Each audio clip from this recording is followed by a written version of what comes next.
सासोली जमीन व्यवहार प्रकरणी संदेश पारकर यांनी आक्रमक पवित्रा घेत तहसील कार्यालयावरती धडक केली।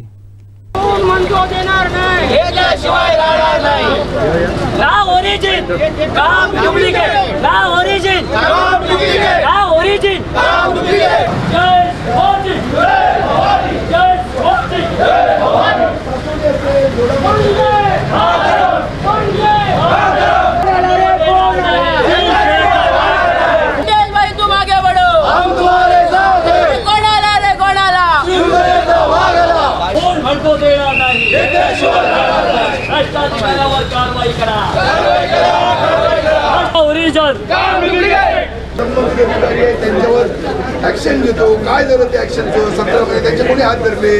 तहसीलदार साहेब आले होते आणि आम्हाला उपोषण करताना 3 आश्वासनं त्यांनी दिली होती। त्यांनी आज आमची पुरी करून द्यायची, बस बाकी आम्हाला काय नको। टेक्निकल बाबी पूर्ण झाल्याशिवाय ते आमच्या उपोषणग्रस्तांशी भेटायला आले होते का? नाही ना, म्हणजे काय एवढं आहे ना, काय माझे सरकारी नोकर आहेत, सेवक आहेत ते।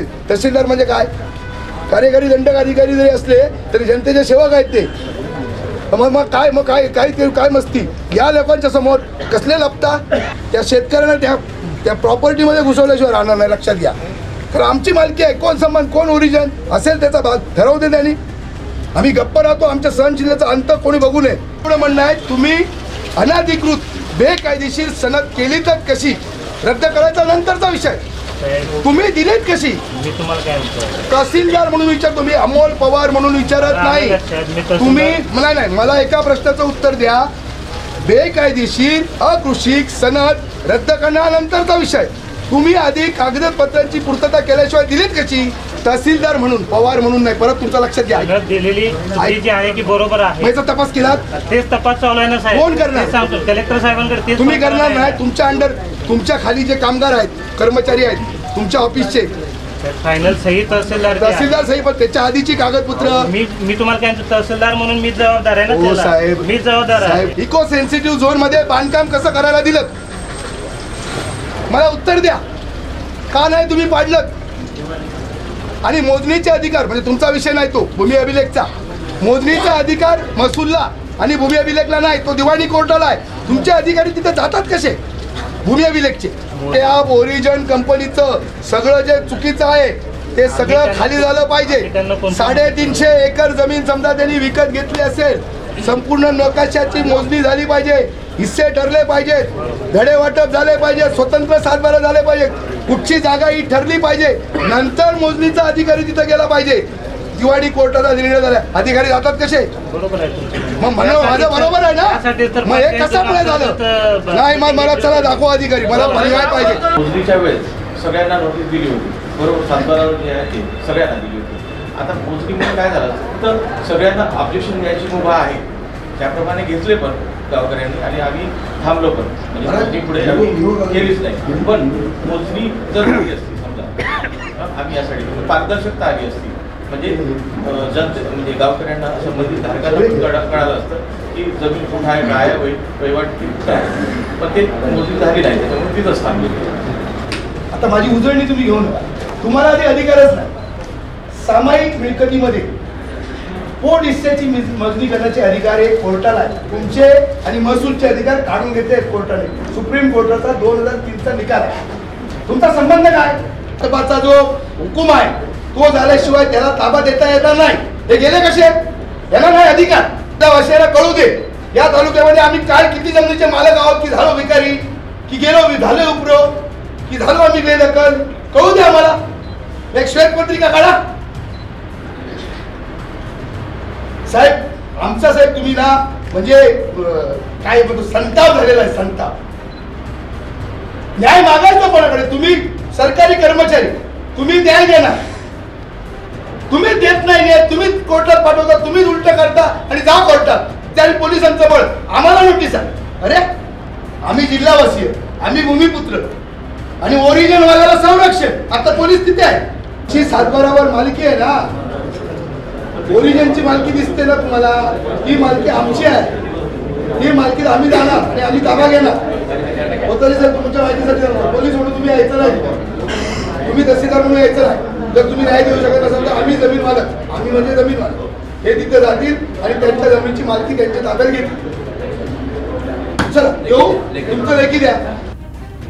नमस्कार. सिंधुदुर्ग जिल्हा गेल्या महिनाभरापासून ज्या पद्धतीने वेगळ्या मोडवर गेलेला आहे, खऱ्या अर्थाने सासोलीचा जो जमीन प्रश्न आहे तो या ठिकाणी अजेंड्यावर आलेला आहे. आणि पहिल्यांदाच सिंधुदुर्ग जिल्ह्याचं एक आक्रमक नेतृत्व संदेश पारकर यांनी या संपूर्ण प्रश्नामध्ये उडी घेतली. आणि तेव्हापासून गेले 15 दिवस ज्या पद्धतीने संदेश पारकर यांनी दोडामार्ग तालुका आणि सासोलीचा जमीन प्रश्न आहे जो हाताळला होता, त्याच पार्श्वभूमीवर आज ते त्यांनी जे जन आंदोलनाचं या ठिकाणी इशारा दिलेला होता ते जन आंदोलन झालेलं आहे.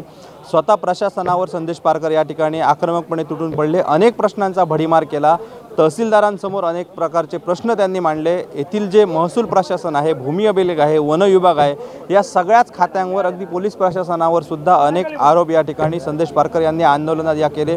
या आंदोलनाला जरी शिवसेनेचे जे जिल्हा प्रमुख आहेत ते सहभागी झालेले नसले तरी इथले उबाटाचे शिवसेनेचे तालुका प्रमुख संजय गवस आणि बाकी सगळ्या संघटना ज्या काँग्रेसच्या आहेत, राष्ट्रवादीच्या आहेत, या संघटना त्यांच्या समावेश झालेला. ज्या पद्धतीने संदेश पारकर यांना सपोर्ट मिळणार अशा पद्धतीने एक चित्र निर्माण केलेलं होतं. तो जरी सपोर्ट या ठिकाणी जाणवला नसला तरी मात्र संदेश पारकर हे आंदोलन सक्सेस करण्यास कुठेही मागे पडलेले नाहीत. त्यांनी जो प्रश्न होता, सर्वसामान्य जनतेचा प्रश्न होता, इथल्या लोक जे भूमिपुत्र आहेत त्यांना न्याय मिळाला पाहिजे, ही बाजू जी आहे ही प्रशासनाकडे आक्रमकपणे मांडली. मात्र या संपूर्ण आंदोलनात त्यांना जे अपेक्षित होतं ते मिळाले काय, हा प्रश्न मात्र अजूनही अनुत्तरित आहे. कारण ज्या पद्धतीने प्रशासनावर संदेश पारकर आक्रमकपणे तुटून पडले आणि तहसीलदार यांच्यावर अनेक प्रश्नांचा भडीमार केला, तेव्हा तहसीलदार यांनी या ठिकाणी संदेश पारकर यांना या सगळ्या प्रश्नांची उत्तर आहेत किंवा या त्यांनी ज्या मागण्या ठेवलेल्या होतात ते समाधान करण्याचं जे जबाबदारी आहे ती जिल्हाधिकारी यांच्याकडे आहे. आपण फक्त या ठिकाणी मेसेज पोहोचवू शकतो एवढा अभिप्राय या ठिकाणी तहसीलदार यांनी दिलेला आहे. सनद हा सगळ्यात कळीचा मुद्दा होता. जी सनद दिली गेलेली आहे त्या ठिकाणी कृषी सनद, ती अकृषिक सनद या ठिकाणी अवैध असल्याचं संदेश पारकर यांचं म्हणणं होतं. मात्र ज्या मागच्या तहसीलदारांनी ही सनद दिलेली होती ती सनद या ठिकाणी रद्द करण्याचे अधिकार आता तहसीलदारांना आहेत, तर ते जिल्हाधिकाऱ्यांना आहेत. आणि जिल्हाधिकाऱ्यांनी आत्ताच चार्ज घेतलेला आहे. त्यामुळे जिल्हाधिकारी या संपूर्ण प्रकरणाची चौकशी करतील आणि आपण इथल्या स्थानिक पातळीवर जो अहवाल आहे तो जिल्हाधिकाऱ्यांकडे मांडू आणि त्याच्यानंतर त्यावर निर्णय होईल अशा प्रकारचं आश्वासन दिलेलं आहे. मात्र संदेश पारकर या सगळ्या गोष्टींवर मुळीच समाधानी झालेले नाहीत. या ठिकाणी भूमी अभिलेखला त्यांनी टार्गेट केलेलं होतं, वन विभागाला सुद्धा अनेक प्रश्नांचा भडीमार केला. मात्र वन विभागाने सुद्धा भक्कमपणे आपली बाजू मांडली. या ठिकाणी जवळपास 20 लाखाहून अधिक दंड वन विभागाने केल्याचं सांगितलं. मात्र या सगळ्या प्रश्नांच्या उत्तरांना पारकर समाधानी झालेले नाहीत. त्यांनी आक्रमकपणे ग्रामस्थांची बाजू लावून धरली आणि तहसीलदारांना सांगितलं की आपण फक्त नावाचे तहसीलदार आहात, मात्र माझं या ठिकाणी प्रश्नाचं जर समाधान होत नसेल तर मात्र मी जिल्हाधिकारीच नव्हे तर ज्या या भूमिपुत्रांच्या जमिनी आहेत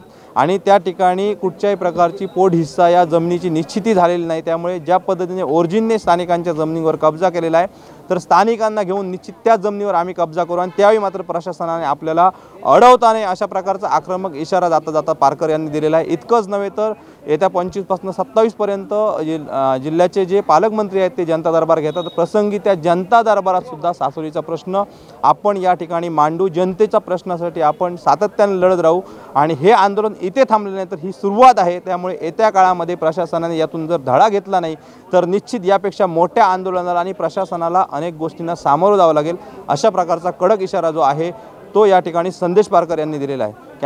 कॅमेरामन साहिलसह संदीप देसाई, दोडामार्ग. आमचे दिवसभरातले सर्व अपडेट्स, ताज्या घडामोडी आणि थेट लाईव्ह पाहण्यासाठी सबस्क्राइब करा, लाईक करा कोकणचं नंबर 1 महा चॅनल कोकण 7 लाईव्हचं YouTube चॅनल.